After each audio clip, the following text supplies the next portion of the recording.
All right, it's time for another Personal Finance Friday. Today we're talking about retirement again, but this time specifically pensions and how they get paid out to you.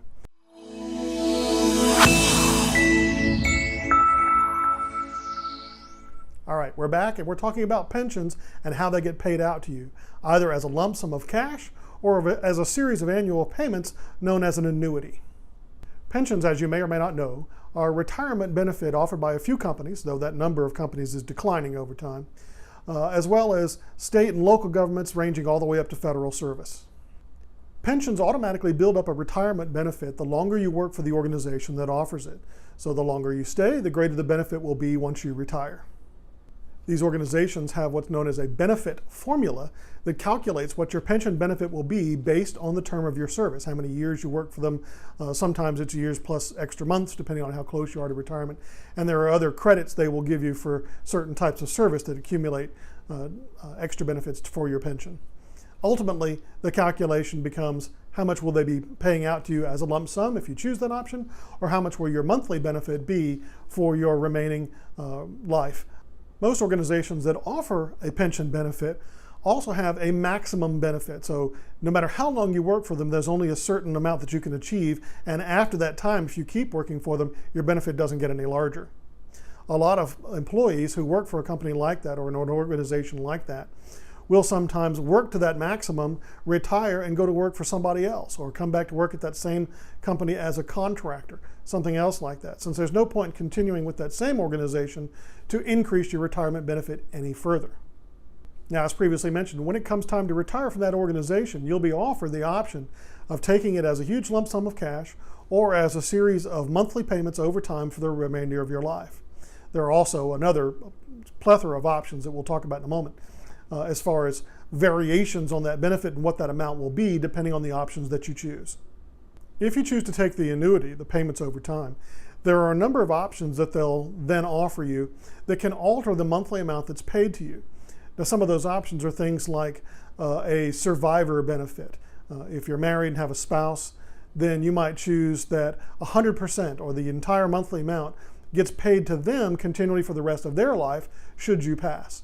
There are variations on that might be a 75% or a 50% survivor benefit, or even a 0% if your spouse has retirement assets of their own. The larger the spousal benefit that you choose, the lower the monthly payment that you'll get. There are also options for cost of living adjustments. Sometimes there's also a healthcare benefit that can take the form of a Medicare Advantage or a supplement plan, something like that, or even access to full company benefits depending on what your position was and what they offered. It's incredibly important that you choose these options carefully when you retire because you don't get to change them later. For example, with the spousal benefit, you might choose a 50% option now so that your monthly payment will be higher. But if you pass away a year later, only half of that monthly benefit will go to your spouse from there on out. That may or may not be enough for them to live in the way that you expected them to or that you would want them to had you chosen the 100% amount. So it's a balancing act of how much do you actually need versus how much do you want to leave for your spouse, particularly if they have no other retirement assets. If you had a non-working spouse or someone that didn't accumulate much in retirement benefits in an IRA or anything like that, that pension benefit may be what they have to live on. And if you cut it in half when you pass, that could be a problem. Some other things to consider when you're looking at the annuity option, particularly for private companies, is the strength of the company providing the annuity. Because the payments from the annuity are dependent upon the company still being in business, still being solvent. If you're working for a company that you're somewhat dubious about their future 10, 15, 20 years from now, you might want to consider looking at the lump sum option, which we'll talk about in a minute. But the ability to pay your pension is dependent upon the company staying in business and still making money with which to pay you. Now, generally, the annuity payout is not a problem if this is a municipality or state or federal government. But with private companies, it can be a concern. The other way to collect on your pension is, of course, to take it as a huge lump sum of cash. They can calculate what your lifetime benefit would be. They write you a great big check, and suddenly you're flush with cash, and they have no other obligation to you beyond that point. Now, if you take the lump sum, the plan is, of course, to take that money, invest it, and live off its growth, its dividends, and some of the principal going forward for your retirement period for the rest of your life and possibly your spouse's life. What you don't want to do is go on a wild spending spree because you suddenly feel flush with cash and all of a sudden that money is gone, because they're not going to give you any more. So that's a very high level view of pension payout options.